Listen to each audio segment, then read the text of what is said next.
Coming up today, the dense breast double whammy. Density raises cancer risks and makes cancer harder to spot. The questions all women should be asking when they get a mammogram.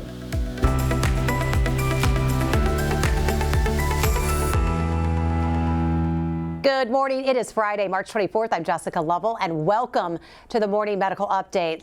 Let's play a quick game of Spot the Cancer, and you will understand the challenge of having dense breasts. Here are 4 mammograms with different breast densities. Spotting cancer, that white dot right there, is easy when breasts are mostly fatty tissues, but dense tissue also shows up in white, and it hides the cancer. Even doctors have trouble spotting it. This is exactly why women need to know their breast density.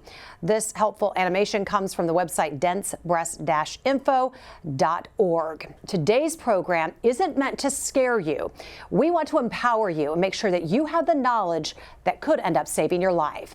We are talking with 2 doctors who are both experts in detecting breast cancer. Doctors Mark Inciardi and Allison Aripoli are both breast imaging specialists here at the University of Kansas Health System. Good morning to you both. Good morning. Good morning. Very important topic, so I'm glad you are here with us today to dive in. Joining us remotely also is Patty Beyer. She is a breast cancer survivor whose mammograms missed the cancer. Now she advocates for better awareness on breast density. If you have questions about breast density or breast cancer in general, send those in to us on YouTube, Facebook, and the Medical News Network. You can find links to all of those right there on your screen.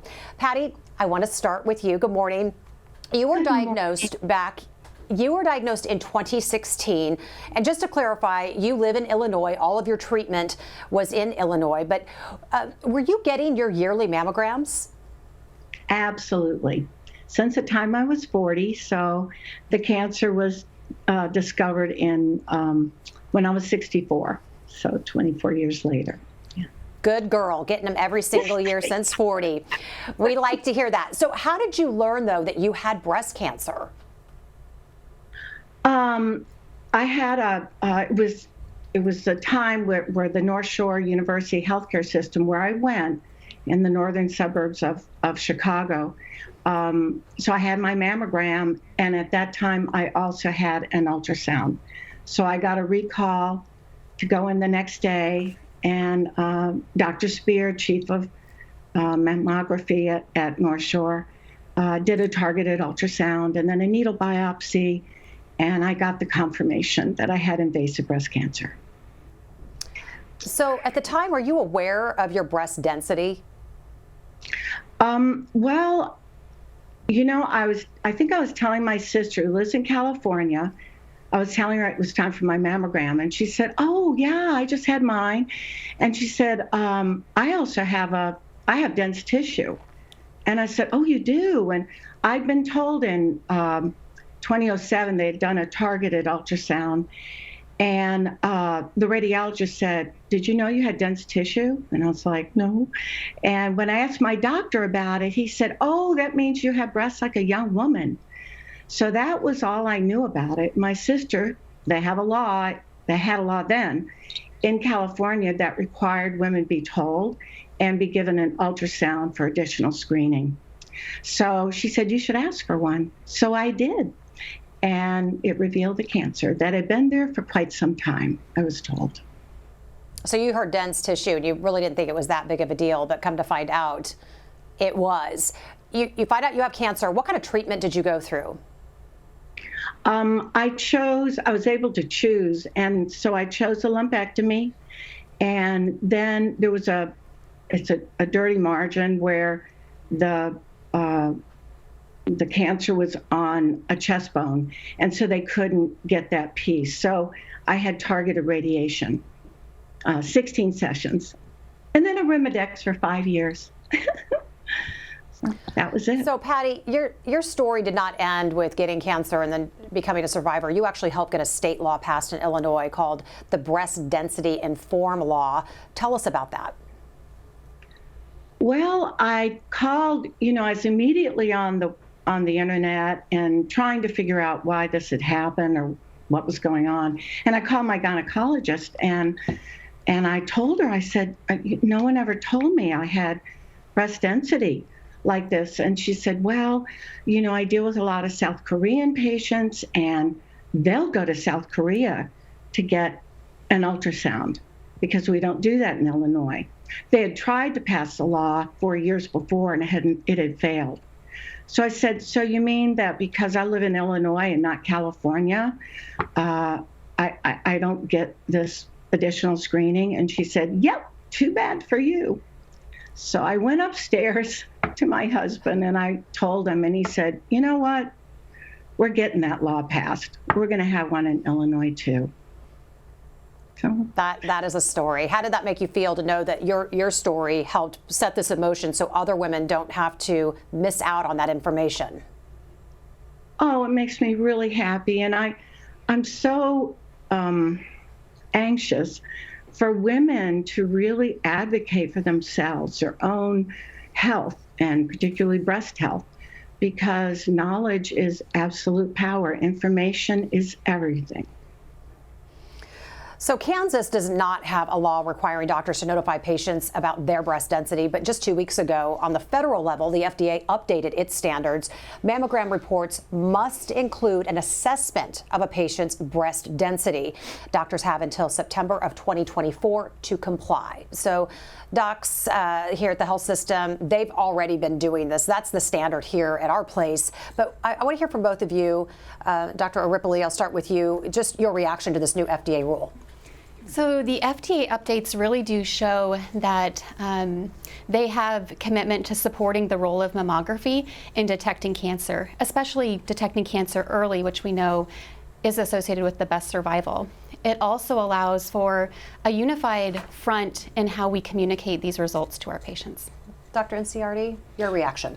Well, this has been a long time coming. The FDA looked at this back in 2012. I actually testified before the MQSA subcommittee in D.C. And at that time, it was decided at the end of that committee meeting that breast density was important and that the public should probably be notified in some way. But it's taken 11 years to get this far. And you've been leading the fight. I've been helping. You have been helping, and we appreciate that. Doctors group breast into 4 different categories. Dr. Ripley, you brought some mammograms as examples, so kind of talk us through what we're seeing. Sure. So I'm going to take you through the 4 different categories of breast tissue density that we as radiologists place each breast into when we interpret a mammogram. So the first category is a fatty breast, where you can see the tissue is pretty dark relative to the background. And similar to the image we showed earlier, it's easier to spot a cancer as a white dot within a tissue density that's fatty. The right side of your screen shows scattered tissue density, so there's more white, but both of these categories are still non-dense breast tissue. And then as we move along, these are the upper 2 categories. On the left screen, this is heterogeneously dense, or the third category. You can see there's increasing amounts of white tissue, and then on the right side of your screen, an extremely dense type of breast tissue. Both of these are considered dense breast tissue. So let's go back and play Spot the Cancer again and see all of those images laid out so you can tell how difficult it is, that little white spot moving from the left to the right there. Doc, a question about this, and this image, by the way, came from densebreastinfo.org.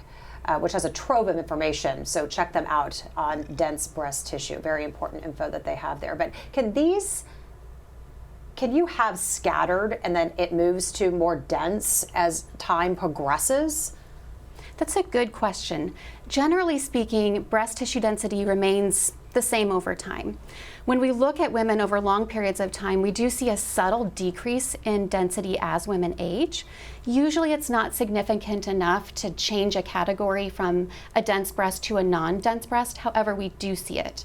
There are other types of things that do significantly change breast tissue density. In pregnancy and during lactation, we can see a significant increase in density that will move someone categories. Similarly, hormone replacement therapy can also increase breast tissue density. And then the other thing that can change tissue density over time is significant weight changes. So a large reduction in weight may take someone from a scattered category into a dense breast category. And then the reverse is also true. Someone who gains a lot of weight may move to a less dense category. And I appreciate you, by the way, because I didn't know. I thought that I had a notification that I had dense breast tissue, and you looked it up for me, so thank you, and it was scattered, which I had never heard of scattered. I didn't even know what that meant, and so I was asking, is there any way that it can get into that dense category? So if that's something you have to keep an eye out on. How common is dense breast tissue? It's very common. Okay.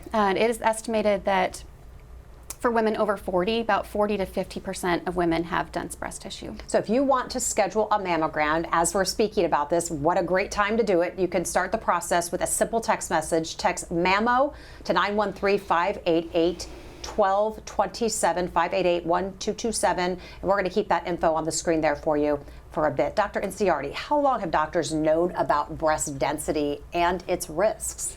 Well, we've known about it for actually a long time, at least its masking effect on mammograms.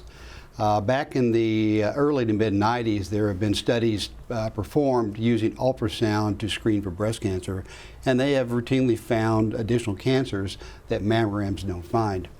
All this sort of came to a head in 2009 when a lady named Nancy Capello in Connecticut had the same story as our volunteer patient today.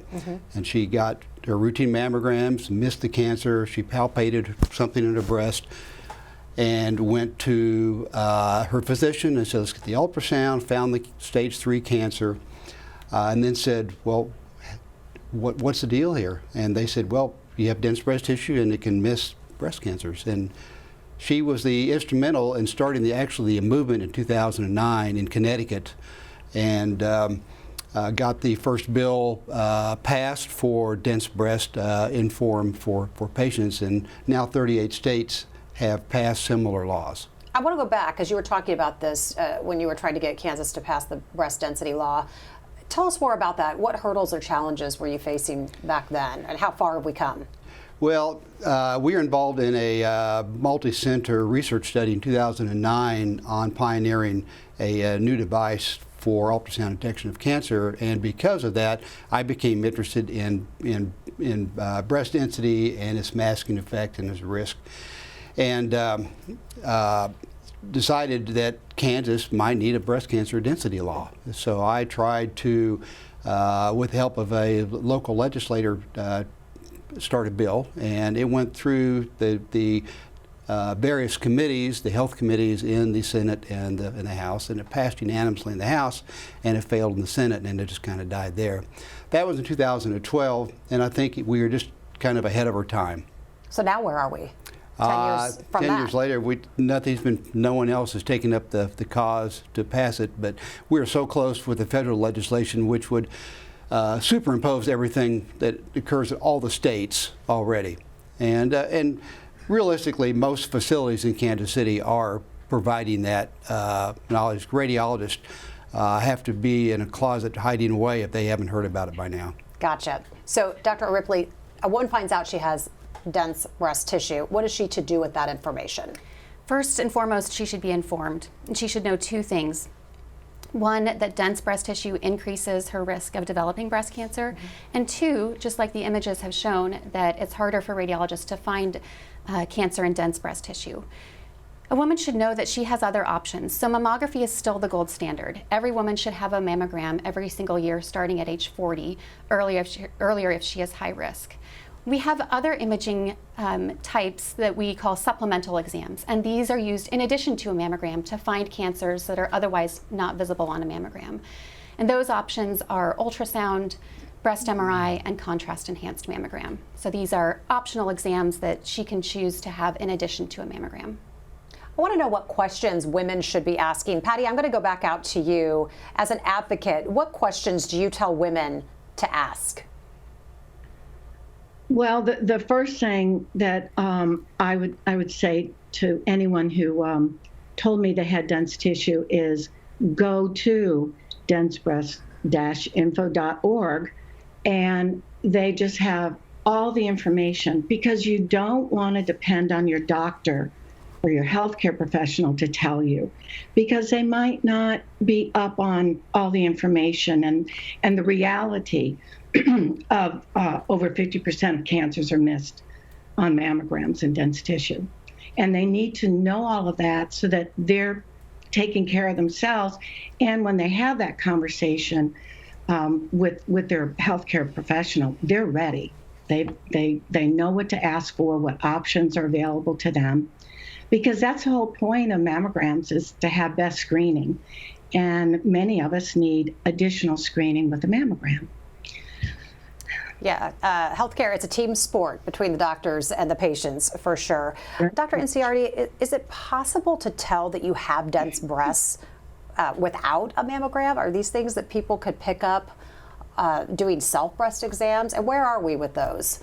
Well, it's not reliable on palpation either by the patient or a physician to tell they have dense breast tissue. Mammography is the gold standard for deciding or knowing if you have dense breast tissue. And if you're somebody, though, who has relied, Dr. Ripley, on doing self-exams, do those, but of course always get the annual mammogram. But because they have the dense breast tissue, they are not going to be able to detect that just by touch, correct? Correct.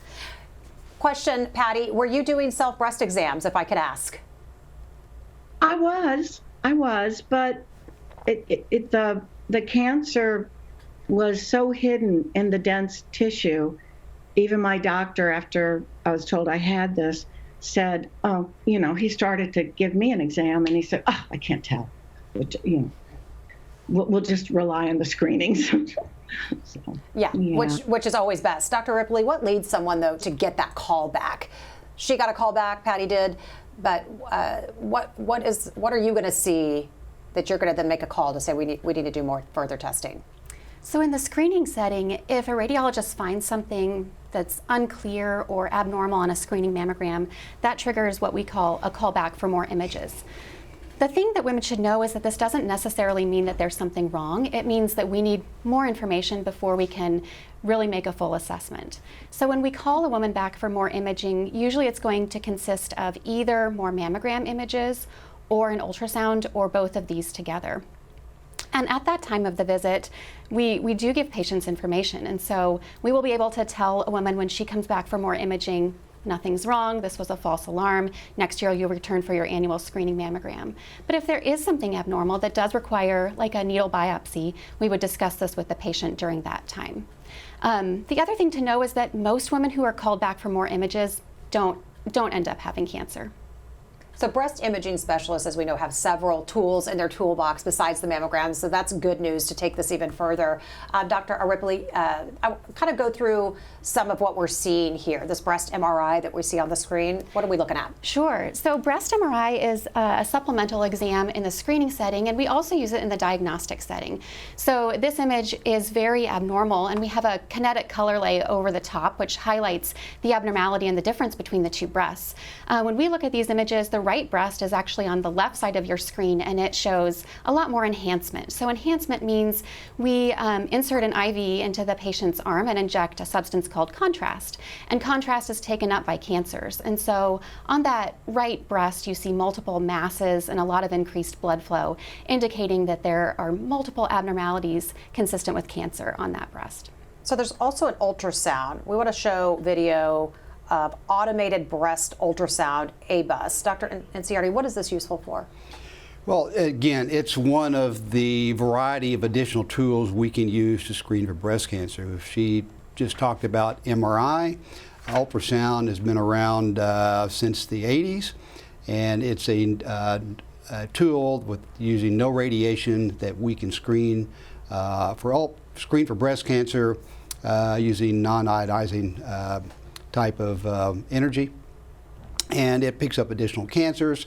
It's helpful to go to a facility that has a lot of experience with this, because ultrasound can also generate a lot of false positives and unnecessary biopsies, so it's important to go to facilities with a lot of experience. As expected, we're getting a lot of great questions from our community, so let's get a quick check on our COVID count with Dr. Dana Hawkinson, Medical Director of Infection Prevention and Control. Happy Friday to you. It's good. How are you? I'm good. Right now here in the hospital, we're doing a little bit better as well. 35 total cases, but 19 active, 4 in the ICU and 2 on the ventilator. So hopefully that trend of the higher case number, the actives, is going to start to trend down now. Question. So Yeah. we're expecting COVID vaccines to be a yearly thing, just like the flu shots, but there are a few headlines suggesting the most vulnerable people could get an extra booster shot as early as this spring. U.S. health officials are reportedly discussing this idea privately. Doc Hawk, if someone is immunocompromised, got their booster 6 months ago, is another booster good now? Should they be doing that? Yeah, I mean, it still should be good. What we have seen in the clinical data is that somewhere around 2 to 6 months, maybe that protection against hospitalization and severe disease does decrease a little bit. But there are also effects of, giving boosters or giving vaccines too often. A lot of things that they are looking at certainly are antibody levels. We know that antibody levels naturally do peak and then do regress and decline as well. That is a normal function. So what is going to be the benefit or the risk of having those antibody levels continue to be so high? That is one thing they need to look at as well. But I think it's a good question that they are looking at. We certainly want to protect everybody, and especially our most vulnerable. And this is one of the most common questions we get is that I received a bivalent booster when they first came out. Do I need to get another one? And again, right now there is no recommendation to do that, but we know that the bivalent boosters did provide very good protection against hospitalization and severe disease as well. Any reporters with us today? Let's get to some great community questions coming in. Ruth Allen wants to know, she said, years ago I was told I had fibrocystic breasts. Is that term still used? Yes, it's still used, but it just means that women have a propensity to develop cysts, and cysts can mimic breast cancer on mammograms, and often a lady with fibrocystic breast on a routine mammogram might get called back to clarify areas of potential concern. And majority of the time, these end up just being cysts, which are basically just small water collections that have no cancerous potential at all. Okay, I had one removed when I was 18 years old, a fibroid, and it scared me to death because all I'd heard, you find a lump in your breast. Woke up in the middle of the night, ran and grabbed my mother, made her feel it, and found out it was nothing to be alarmed by. But does that mean you're at higher risk of cancer, or are they not related at all? You're not at increased risk of cancer having fibrocystic breast changes. Okay, thank you for that. Jeremy wants to know, how do I talk to my young girls about screening so this isn't something they worry about or procrastinate? Depends how young they are. So, the formal guidance is to start mammography screening at age 40. If there's a significant family history or other risk factors, then we do recommend starting earlier based on the calculated level of risk. In terms of self-breast exams, we encourage women, even younger women, to be self-aware. You live with your body every single day, and often women are the earliest to notice something that's different, whether it be a skin change or a new lump or symptom. So being self-aware is extremely important. And if something is different, to seek out evaluation by a physician, which could lead to breast imaging. Maggie says, I have continued to get yearly mammograms. I'm now 82 years old. Do you ever get old enough to require a yearly mammogram? Well, at some point in time, the benefit of getting mammograms is really not recommended. And that's a difficult position to be put in, but certainly, say someone in a rest home that has less than 5 years left to live by best estimates would not benefit from mammography. The general recommendation, I believe, from the American College of Radiology is that if a woman has a life expectancy of at least 10 years or more, then mammograms will continually be recommended. Angie wants to know, do implants make it harder to detect breast cancer? Dr. Ripley? Yeah, not necessarily. And it's very, very safe to still get a mammogram with implants. We do additional views for women with implants when they get a mammogram. We have one view where the implant is in the field of view, and then what's called an implant displaced view, where we move the breast tissue off of the implant. And so mammograms are safe. It doesn't risk the implant in any way. It just requires more views and more images for the radiologist to look at. I have a question. Why would Patty's doctor have said that her dense breast meant that she had more youthful tissue, like younger breasts? Why would somebody say that? Well, generally, younger women have a little bit more denser breast. And as Dr. Ripley said before, there's a slight change over time of many women, especially after they go through menopause, towards a little bit less breast density. So physicians will sometimes equate having dense breast tissue with younger women. Okay, but that's not necessarily a good thing. No. When you say you look like you have breasts of a younger woman, that's not quite what we're right. what we're getting at, right, Patty? Okay, question from. Okay, Alice wants to know, would a CT with contrast show breast cancer if it's a CT for colon cancer? Not quite sure what that means. Dr. Ripley? I think I know what she means. So occasionally we will incidentally see abnormalities in breast tissue on a CT exam that's done for another reason, but it's certainly not the exam of choice for finding a cancer. If something is identified, it would be incidental. And Jan wants to know, what about 3D imaging? Is that reliable? Is that the standard? Where are we with that? Well, 3D mammograms have been around since around 2012 or 13. I think we started in 2014, and they have become becoming the standard of care throughout the radiology community. They are an incrementally slightly better mammogram. They tend to find a little bit more cancer and also help reduce our unnecessary callbacks after a routine annual mammogram.